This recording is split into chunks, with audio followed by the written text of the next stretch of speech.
Hello everyone, welcome back to Kana Sports, and this is Sophia, your host with the most. You know where we are. This is Kana Sports, where you meet for real love, real talk, and real people. So what's up people? How has your week been? What's popping? What's going on? How is the weather down there? It's been very sunny here, and it's very hot, extremely hot in fact. And then when it gets towards evening, the weather seems a bit chilly. So I don't even know what to make of this weather. I don't know what kind of weather to say it is, but anyways, we thank God for the gift of life. So today we are going to be talking about how to stop caring for someone. I know you might be wondering that what kind of topic is Sophia bringing up today, or what kind of topic is Sophia going to discuss today. But there are some times when you just have to cut back from all your emotional attachments, detach from it, cut yourself some slack, and just tell yourself the truth of the whole matter. This relationship is not worth my time anymore. It's not worth my emotional investment here anymore. It's not worth my emotions anymore. It's not worth my resources anymore. It's not worth my energy anymore. It's not worth anything that I have to give anymore. So, and I want you to know that when you stop caring about someone, or stop when you get to that point when you have to stop caring about someone, when you make that decision, it doesn't mean you are heartless. Okay, it doesn't mean you are heartless, so don't get it twisted, don't be confused. It means you prioritize your emotional well-being more.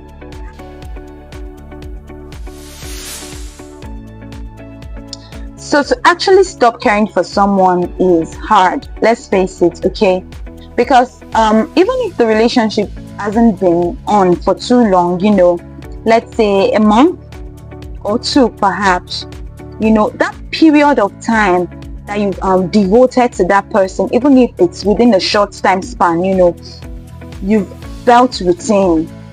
You might not know it, but you have, because you find yourself or catch yourself longing or waiting for this person's call in a day, or looking forward to their text messages or their chats, or you actually are the one that is doing the calling, and when they don't get to pick, you find yourself thinking, oh, is she okay? Is she fine? Why is she not picking my calls? Why is she not returning my text message?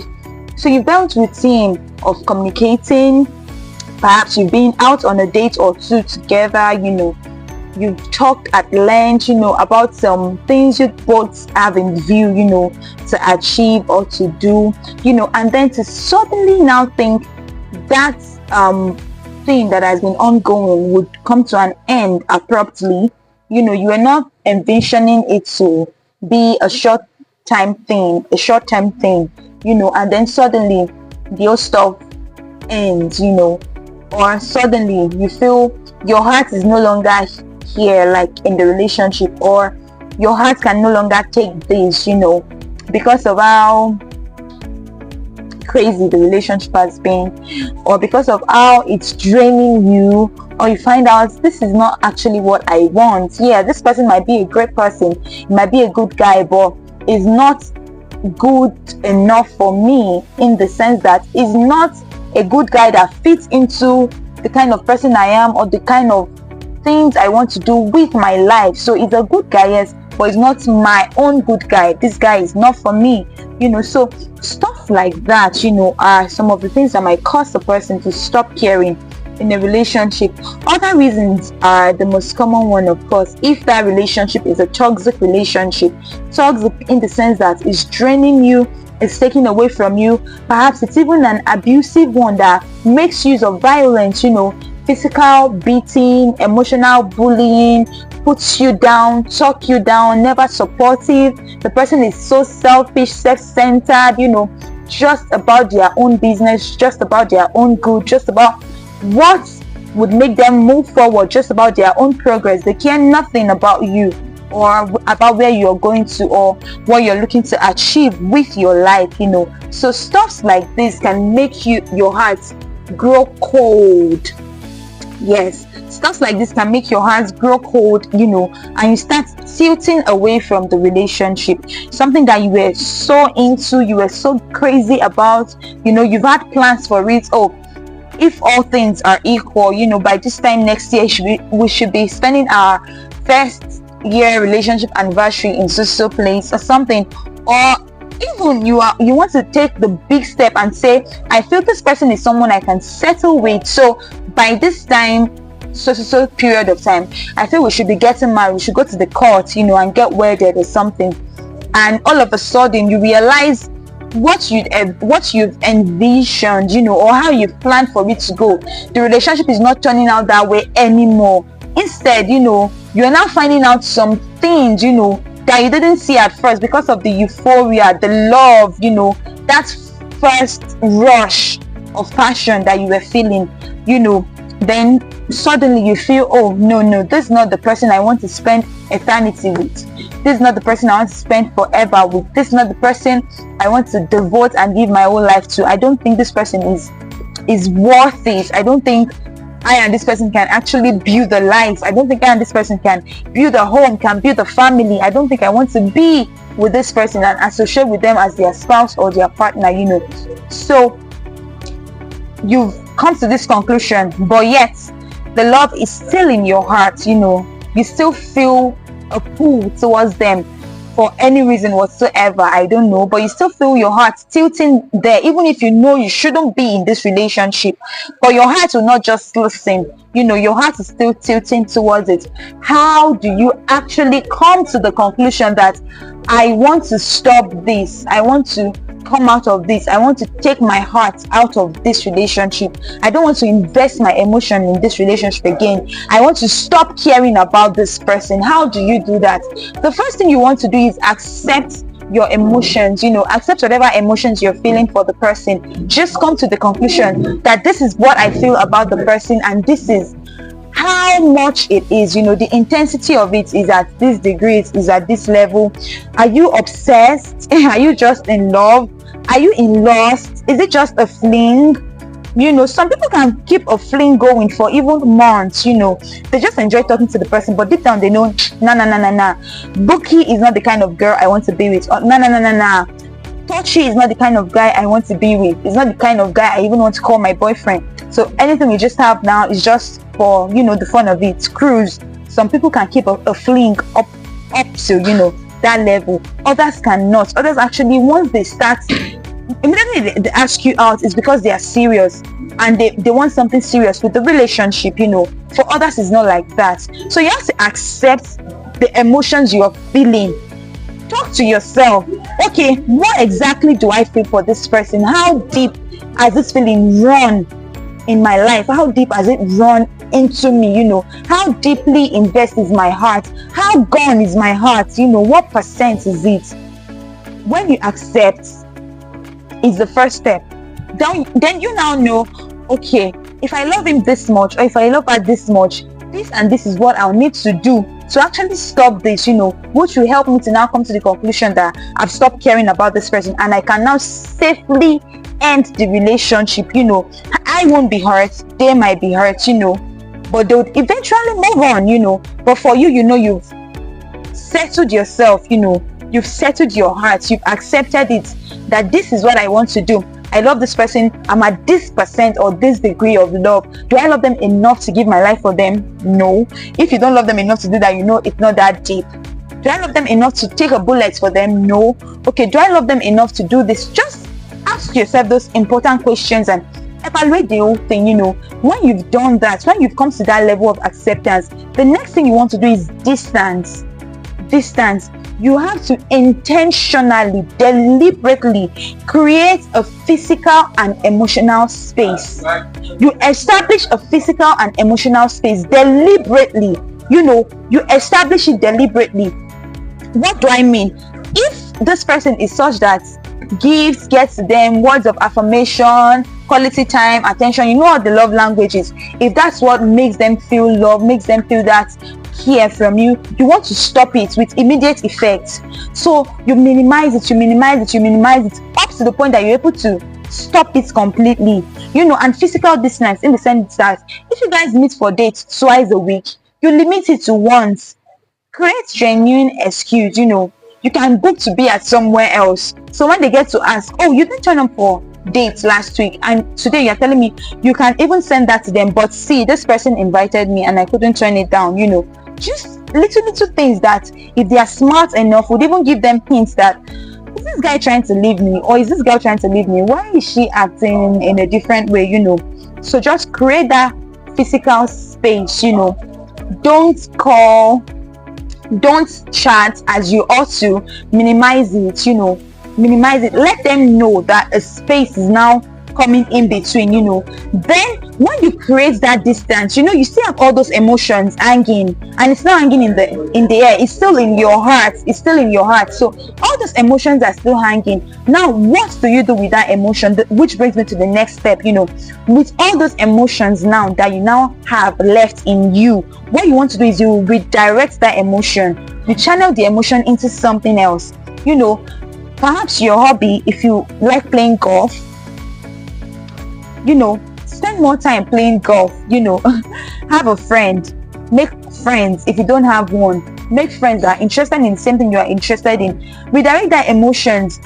I would also advise you to redirect that emotion, channel it to work. Give more time to your work. Give more time to your work if you haven't been doing that, or if you're doing that, give much more time to your work, because all those emotions just hang up or heaped up inside of you, and if care is not taken, it's very easy to want to slip back into the hole you're trying to crawl out from, in the sense that you can think, oh God, am I even making the right decision? Should I leave this person, or can we actually work it out? But one thing with toxic relationship is, the earlier you leave, the better, because when you sink in too deep, that's toxicity, that's toxic thing, it rubs off on you. You become a person you're not, which is the downside. It's not just you being the victim now, you being hurt. It also rubs off on you. It does. You start doing things you're not used to doing. You might not even know, oh, I've inherited some of these toxic traits, until perhaps people around you notice. When you talk before, you normally don't yell. You normally don't raise your voice, but now you're doing it. Association can do that to you. Just listening to something, you start sounding like that thing you're listening to. Just now watching something, you start sounding like that thing you're watching. Not to talk of a person that you are in a relationship with. You've seen them talk, you've seen them act, you've seen them do things. It's easy to start sounding like them, acting like them, talking like them, taking decisions like them. Which is why you'd always hear people say, make sure to choose your partner wisely. Choose your life partner wisely. Choose anybody you want to be in a relationship with wisely. Because the thing is, you people are transferring energy. You're transferring vibes. You're transferring emotion. Because you find out some of the things you used to do, your partner or your spouse starts doing them, even subconsciously. And some of the things your partner or spouse start to do, you start doing it subconsciously. Let me give you an example. I and my man, when someone greets me, like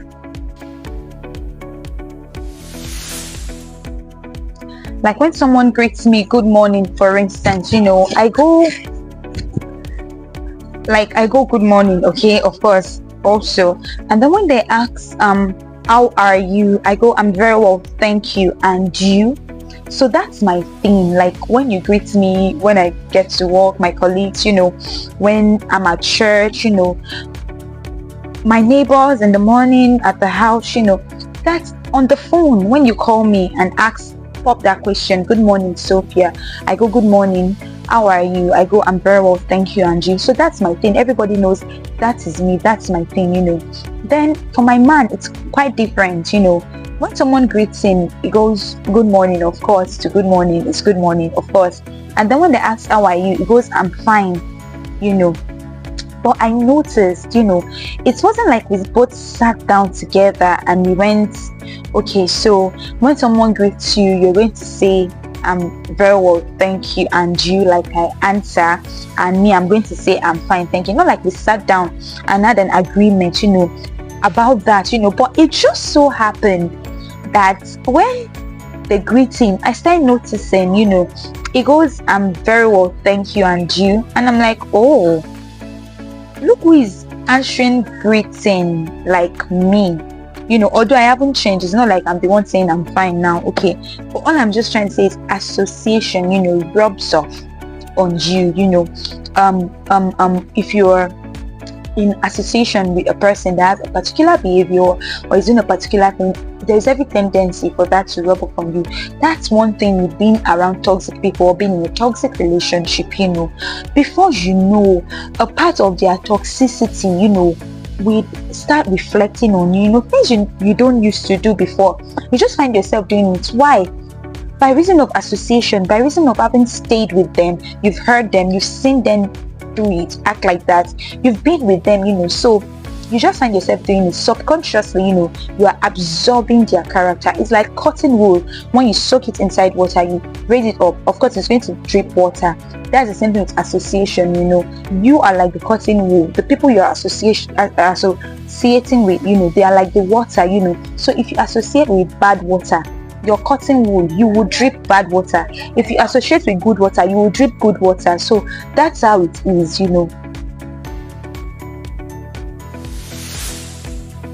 So after this, the next thing you want to do is self-reflection.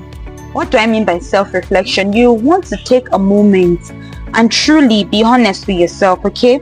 Because it's you and them in the relationship. It's not you and Sophia or them and Sophia. It's you and them in the relationship. So you want to take a moment to, identify the reasons.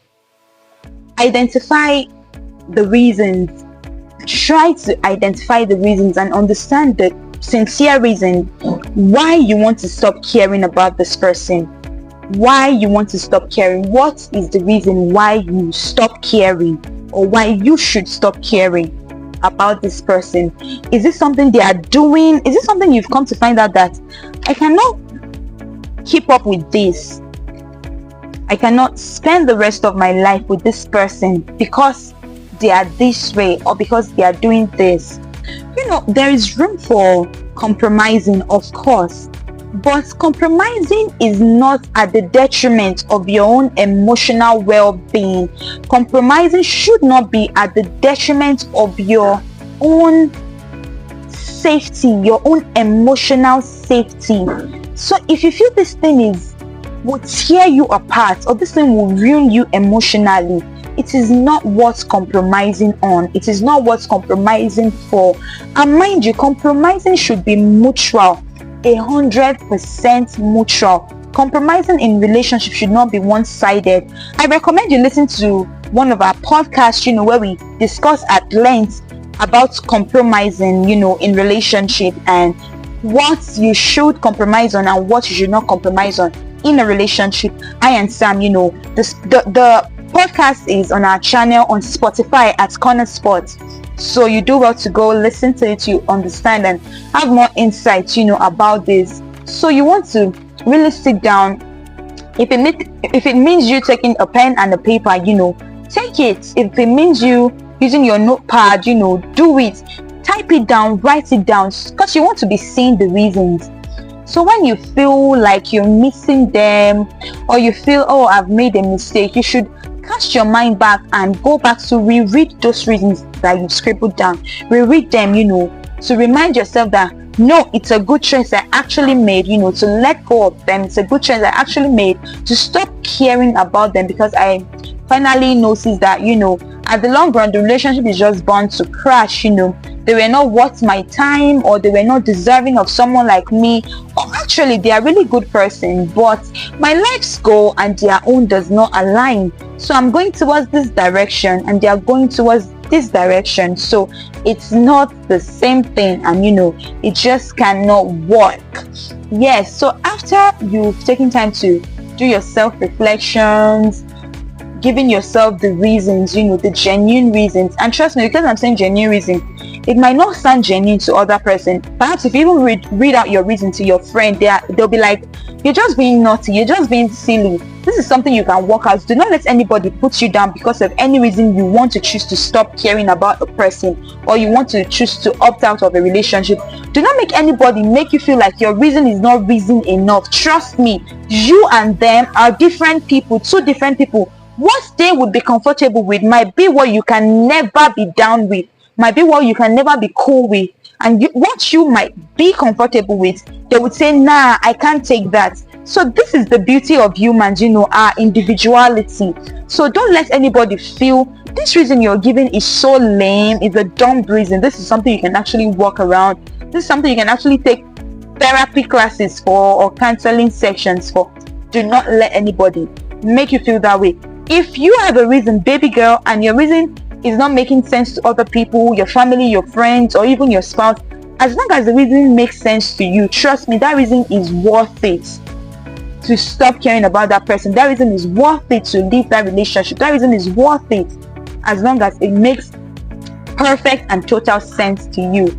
Yes, so after you've done the whole self-reflection thing, the next thing you want to do now is to evaluate your attachment. Go back in time, like where you guys actually met. Is it somebody that connected you to, or you bumped into each other, or this person is your colleague at work, or your study partner that you people finally started dating, or a friend and you people decide to take the relationship to another level? Evaluate your attachments. What did this love, what did this feeling actually stemmed from? What did this stem from? Is it from love? Is it from fear? Is it from obligation? Because you feel a sense of duty towards this person. You feel a sense of commitment. You feel a sense of commitment. Perhaps this person has been good to you, been good to your family, and you feel you giving yourself to this person might just be, the perfect way to pay them back. Why not? Let's just get married. So is it based? What is your love based on? What is your feelings based on? Is it based on love? Is it based on fear? Is it based on obligation? You want to really evaluate the attachment. Doing this will also help you make clear-cut decisions. Evaluate your attachment and scribble it out somewhere. Write it down, for your eyes to be seeing it, for you to keep remembering. So when you're even going into another relationship, you will not make same mistakes, so it won't be like you're just turning in circles when it comes to your relational and emotional life. It won't just seem like you can't actually make a decision, or you're just a total loser when it comes to this aspect of your life. So evaluate your attachment. If it's from love, trust me, you fell in love with that person. It's easy, for your heart to fall in love with another person when you are totally healed up. When you perfectly healed up, it's easy. If your heart can fall in love with this person in the first instance, there is, it's enough indication that if you allow that heart to follow, it's just a matter of time, it will fall in love with another person. So don't be among that sect, or that sect, or that set of people that will tell you, I don't think I can ever live without this person. I don't think I can ever fall in love with someone else. And they are all crying, and they are all this, and they are all that. Human beings, we are meant to adapt. We are built that way, So when one road closes, we can always create a bridge, or dig up, or make another road. It's part of our makeup as human. That's why we are not animals. I was once badly, terribly heartbroken. Trust me, it had me hospitalized. I wasn't just heartbroken, I wasn't just crying, I literally felt sick, like my body shut down, but I'm over it right now. Like, I feel so free that sometimes when I think about it, I'm like, Sophia, are you the one that actually left this relationship and left this person? Like, somebody you think you cannot do without, somebody that was your word. He was my word, literally.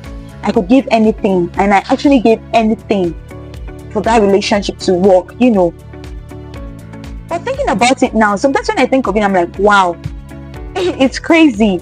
But I'm here, I've moved on. I'm even much more madly in love with someone else now, so it's possible, it's possible. So reevaluate your attachment. If it's from love, it's possible to fall in love again. If it's from fear, you want to run, because nobody should be in a relationship because of fear, because they fear, oh, if I leave this person has tendency to kill me, or this person has tendency to come after me, to come after my loved ones, to come after my family, to come after everything I know, to make my life miserable.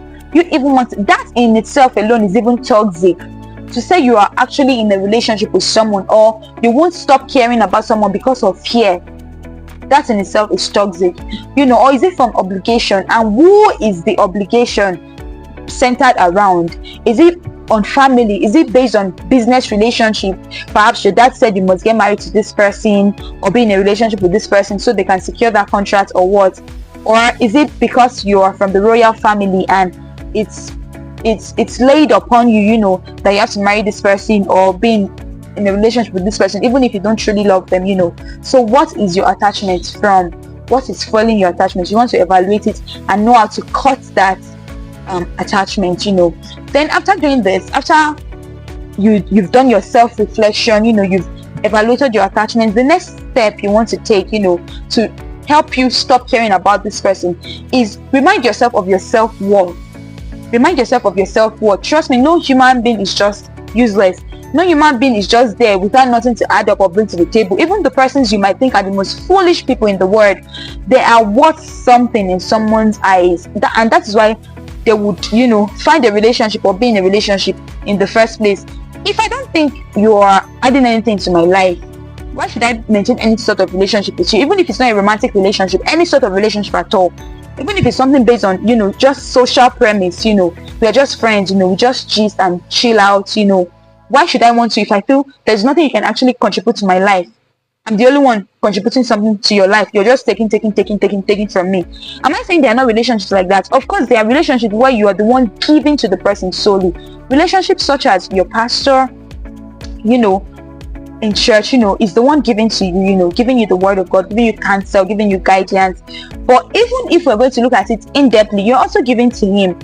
You're giving to him in the sense that, you're giving to him not just your money. Now, I'm not even talking about the money aspect. You're supporting him. You're giving him your prayers. You pray, yes, you pray for your spiritual leaders. You're praying for him so that he would not be confused, so that his home would be fine, because the devil is fighting him because he's doing the Lord's work, and trying to attack him and attack his family, attack his marriage. So you're praying for him. So you're also giving back to him, or relationships such as, yes, I think I have a better example, a mentor and his mentee, somebody that is mentoring you, is the one giving to you. You're not necessarily adding up anything. The only thing you're adding up is you showing up to be mentored, you showing up to learn, you showing up to be taught, So relationships like this, so you want to evaluate it. Remind yourself of your self-worth. Focus on your self-respect. Focus on your individuality. What makes you you? Focus on those things that perhaps were point of attraction for your spouse. Oh my God, I just love it when you smile. I just love it when you talk about things like this. I love your sense of reasoning. I love how intelligent or brilliant you are, Just focus on your self-worth. After you're done focusing on your self-worth, the next thing you want to do is set boundaries. I'm not saying set boundaries between you and that person. You necessarily don't have to do that, because you've already distanced yourself. Remember, our second point was to distance yourself from the person. After accepting, you distance yourself from them, both physically and emotionally, So this boundary you're setting now is for your future relationship, You set a boundary that you have to, first of all, respect and uphold. You see, because the way you treat your boundaries are the way people will treat them for you. So if you have a boundary such as anything past 10 p.m. in the night, you don't pick anybody's calls again, that's a boundary. You're not going to bend it for anybody, So you have to let them know, even if on the later end you might have to compromise with your spouse or somebody you're in a romantic relationship with, because of course how love treats the heart, even if you might have to compromise later on, but let them know you with something that, oh, when it comes to this thing, she won't bend. She won't bend. There's nothing you can do about it. When it comes to that thing, she won't bend. It won't bend. There's nothing you can do about it. So have a boundary. Have a boundary. After you've actually set your boundary, the next thing you want to do is, have a mindset shift. Have a mindset shift. What do I mean by having a mindset shift? Having a mindset shift is you let go of every emotional responsibility concerning that person. You're no longer responsible for them in any way emotionally. Let's go. Change that mindset.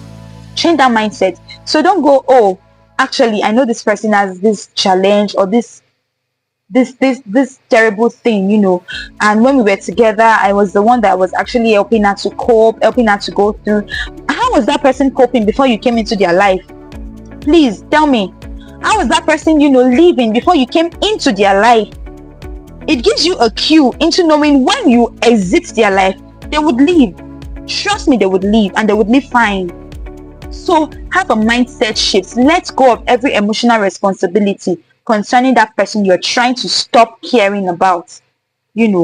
So after you've done all that, the next thing you want to do now is practice self-compassion. Practice self-compassion. Allow yourself time to heal. Don't rush into another relationship. Don't rush into another relationship. I repeat again, do not rush into another relationship. So allow yourself time to heal. Pursue your goals. Take care of yourself. Spoil yourself. Go out again. Do the things you love again. You definitely bump into or find, the universe is definitely going to bring someone you're going to care about, and someone that's going to care about you, someone that's going to be madly in love with you, head over heels in love with you, your way, sooner or later. So I hope these tips have been able to help you today, and I hope these tips can actually help you if you're actually looking to stop caring about someone. I hope you're able to do that, and I hope from henceforth you find yourself in beautiful and amazing relationship. Don't forget, this is Corner Sports, your go-to place for all things, relationship, and I'm Sophia, your go-to host for all things love, dating, and relationship. Keep watching Corner Sports. Until next time, bye.